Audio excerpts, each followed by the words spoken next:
Bonjour à toutes et à toutes, bienvenue sur ce plateau TV. Je m'appelle Sandrine Grimbert et je vais vous accompagner pendant 1 heure sur cette thématique des plastiques à usage unique.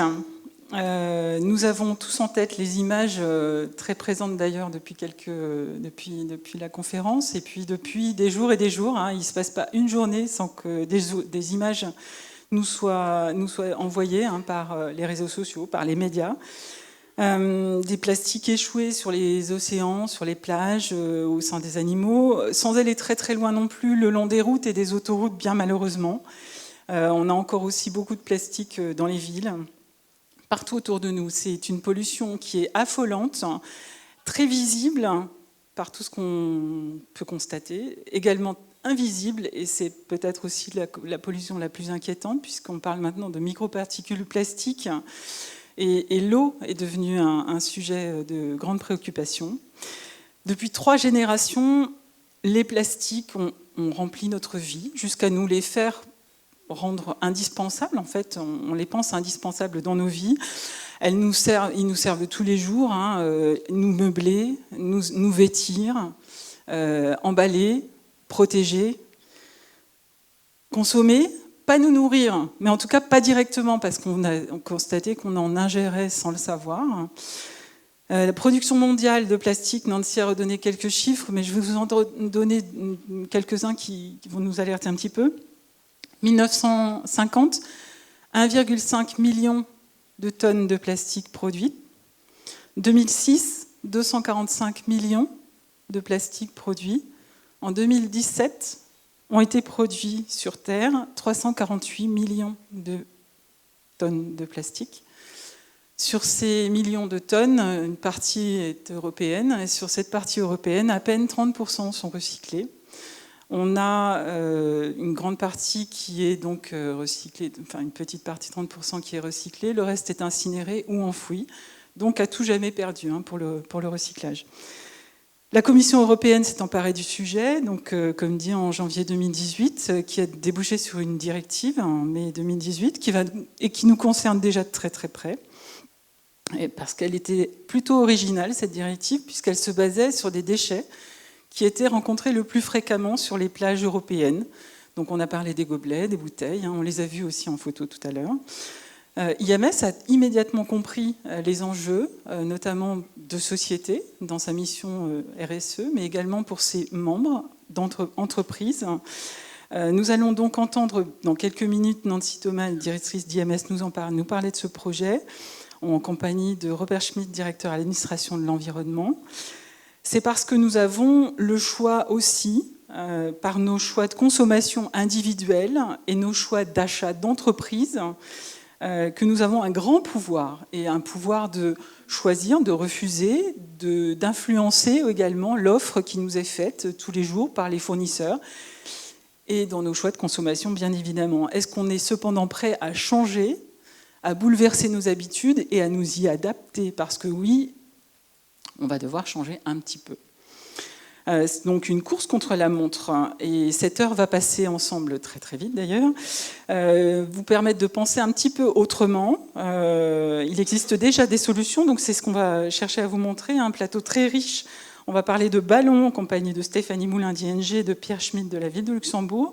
On parlera d'un projet très intéressant qui s'appelle Green Events avec Isabelle Schumers de EcoCenter Pfaffendahl.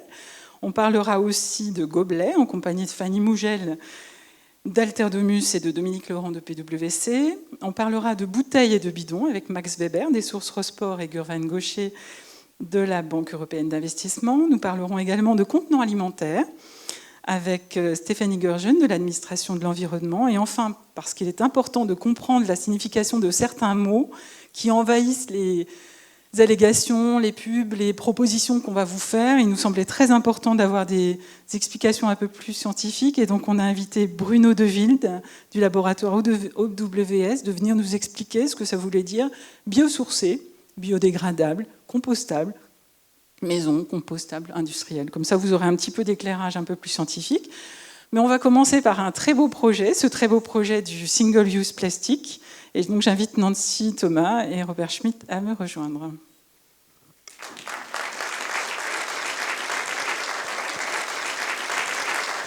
Nancy, comment est né ce projet ? Très très bonne question. Alors en fait, on a commencé à y réfléchir à IMS il y a à peu près 2 ans, très clairement, puisque on fait beaucoup de veille sur nos sujets, que ce soit environnementaux, sociaux ou sociétaux. Et il est vrai que la question des plastiques est une question qui a beaucoup circulé dans les médias et donc forcément on n'a pas pu passer à côté, nous aussi. Et donc on s'est dit, mais comment est-ce qu'on pourrait, nous aussi, faire quelque chose sur ce sujet-là ? Et donc, on a commencé à y réfléchir. Et comme dans notre stratégie, dans notre mode de fonctionnement à IMS, le premier point, c'est toujours la sensibilisation. On a commencé par ce pilier-là. Et on a pour ce faire rédigé un article dans notre magazine, enfin un dossier complet sur la question des plastiques, qu'on a distribué donc en juin l'année passée auprès de nos membres lors d'une conférence où justement chez PwC on avait abordé cette question-là et on avait déjà essayé d'identifier des solutions. Sur ce point de départ-là, l'année passée, on a aussi eu des réunions de notre club de dirigeants, le Luxembourg CEO Sustainability Club. Et en février l'année passée, les CEO membres d'IMS qui se réunissaient sur le sujet du social business étaient autour d'une table. Ils étaient un petit peu plus d'une vingtaine à la BEI et ils nous ont dit mais à un moment donné, on aime vraiment beaucoup se réunir avec vous à IMS, mais est-ce qu'on pourrait passer à l'action et faire quelque chose de vraiment concret avec vous et agir ? Et donc la croisée de ces 2 sujets, c'est-à-dire le club plus le sujet plastique sur lequel on avait commencé à travailler, où on avait identifié déjà des pistes de solutions, et puis cette directive que tu as mentionnée, dont on avait le texte sous les yeux, on s'est dit que c'était peut-être un moment d'engager les entreprises sur le sujet, et donc nous avons proposé ce manifeste en septembre l'année passée aussi aux membres d'IMS. Et pour la petite histoire, en fait, ils étaient présents à un dîner sur le management des nouvelles générations. Et donc, au dessert, Christian Scharf leur a sorti le manifeste comme une petite surprise et leur a dit, voilà, vous nous avez demandé quelque chose de concret, vous voulez agir à nos côtés, donc maintenant, engagez-vous vraiment et signez ce manifeste. Et tout de suite, à la fin du dîner, on a eu 20 CEO qui avaient déjà signé. Voilà. C'est un succès immédiat auquel tu t'y attendais ? Et alors moi, non, franchement, on s'y attendait pas du tout parce qu'on s'était dit qu'on allait monter un projet où, comme d'habitude, on ferait un petit groupe de travail avec maximum une quinzaine d'entreprises, comme on a l'habitude de le faire à IMS, et donc d'avoir déjà 20 signatures et 20 entreprises en 10 minutes. C'était assez surprenant pour nous et du coup très encourageant, ça c'est clair. Et aujourd'hui, on vient d'annoncer qu'on en a déjà 55, donc c'est devenu un projet vraiment colossal et avec un impact énorme, comme je l'ai mentionné précédemment.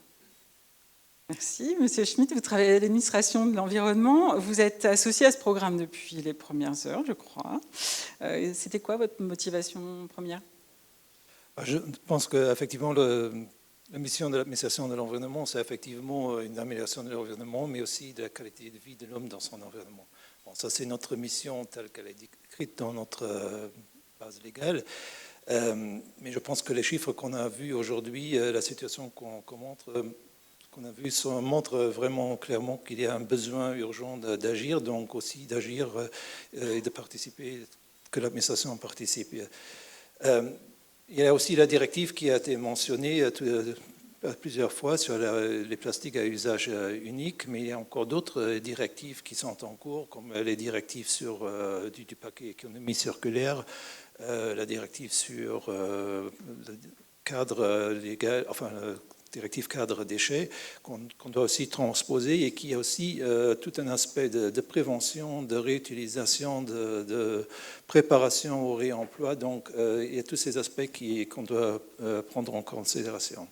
Nous avons, au niveau de l'administration de l'environnement, nous avons aussi le réflexe aussi de voir est-ce qu'on peut non seulement travailler sur le niveau législatif, mais aussi de voir est-ce qu'il y a des possibilités de démontrer qu'on peut faire quelque chose en pratique. Par exemple, on a participé avec Valolux et la CLC à l'élaboration de l'écosac qui a je pense qu'il est assez connu au Luxembourg, qui a quand même permis de réduire de 90% les sacs plastiques à usage unique. Et bon, c'est pour ça qu'au moment où Nancy nous a présenté ce projet, qu'on a tout de suite été d'accord pour participer. Et en quelques mots, qu'est-ce que vous attendez de ce projet ? Ce que j'attends de ce projet, c'est effectivement qu'on peut démontrer qu'on n'a pas besoin toujours de ces objets à usage unique, qu'il y a effectivement soit qu'on n'a vraiment pas besoin de cet objet, que c'est un objet complètement superflu, soit que d'un autre côté, il existe des alternatives beaucoup plus durables et que ça fonctionne en réalité. Bon, je pense que ça, c'est une première attente. Une deuxième attente, c'est quand même que ce projet puisse faire effet boule de neige. D'une part, effet boule de neige au niveau des entreprises au Luxembourg, et je pense qu'un premier résultat est là, dans la mesure où il y a 55 entreprises qui participent déjà. Bon, il y en a certainement encore un potentiel d'élargissement, mais c'est déjà un très, très, très beau résultat. J'espère aussi qu'il y a boule de neige au niveau international, que ce qu'on a dit, effectivement, le Luxembourg peut donner un bon exemple, parce que c'est un petit pays qui peut réagir très vite, ce qui a été dit, et c'est vrai. Donc, à ce niveau-là, mais je pense aussi que, j'espère aussi qu'effectivement, ce projet qui se déroule dans les entreprises puisse aussi changer la mentalité des employés, que cette mentalité est rapportée dans les ménages et que de ce fait-là, on évite aussi des objets à usage unique. Nancy, en quelques mots, par quoi est-ce que vous avez commencé et comment va se poursuivre ce projet ?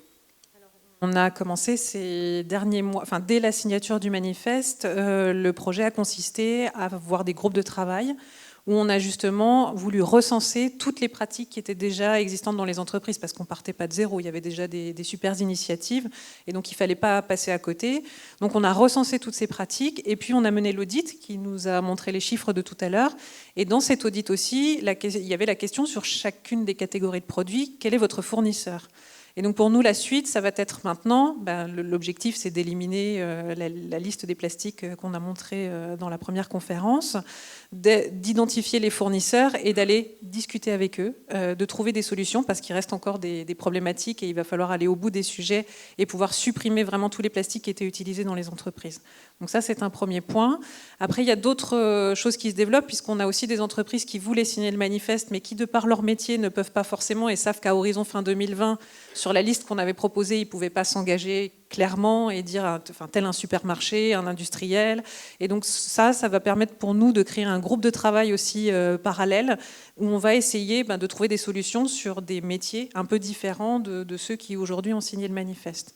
Et puis il y a d'autres organisations aussi qui nous suivent, et je voudrais mentionner par exemple la ville de Luxembourg qui va poursuivre l'exposition d'Alejandro, et ce sera exposé aussi au Birger Center jusqu'à la mi-mai. Donc voilà, il y a plein d'initiatives qui se mènent autour qui cohabitent autour du projet et qui permettent une certaine émulation, et aussi dans les entreprises signataires. Et un dernier point aussi, c'est sur le changement d'habitude. Je crois que même si on a des ambassadeurs, des dirigeants qui sont convaincus, il faut convaincre aussi tous les salariés de l'organisation, et cet effet boule de neige, il est difficile parce que c'est un changement d'habitude, et c'est tellement facile d'utiliser un gobelet, de le jeter plutôt que d'aller prendre un verre, de le laver ou d'aller le mettre dans un lave-vaisselle. Voilà, ça demande un peu de contraintes qu'on avait oubliées, et donc tout ça, c'est des choses qu'il faut réapprendre à faire. Merci Nancy, Monsieur Schmitt, merci.